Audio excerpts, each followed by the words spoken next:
Okay, so now that we've got WordPress installed, the first thing we're going to do is delete the demo content before we start adding our own. To do this, we just need to click our site title in the top left to go back to our dashboard.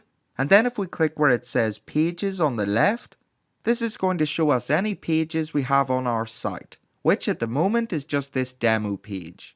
So to delete this demo page, we're just going to hover our mouse over the page title and then click Trash. Then we're going to do the same thing for a demo blog post, only instead of pages on the left, we're going to click Posts.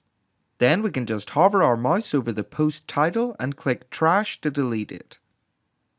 And then finally, we're just going to delete a few plugins as well.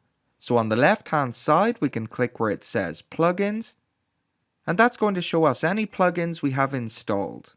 Just to quickly explain what they are, plugins are basically like extensions or add-ons for WordPress that let us add extra functionality to our site that WordPress doesn't come with by default. So that's things like contact forms and social share buttons. We're going to come back and cover how to use plugins later, but for now we're just going to remove the ones that came pre-installed. To do this, we just need to check this box at the top to select all of the plugins in the list. Then click where it says Bulk Actions and change this to Deactivate. Now if we click Apply, WordPress is going to deactivate all of the active plugins. Then once they've been deactivated, we're just going to check the same box again, click where it says Bulk Actions, and instead of Deactivate, we're going to choose Delete.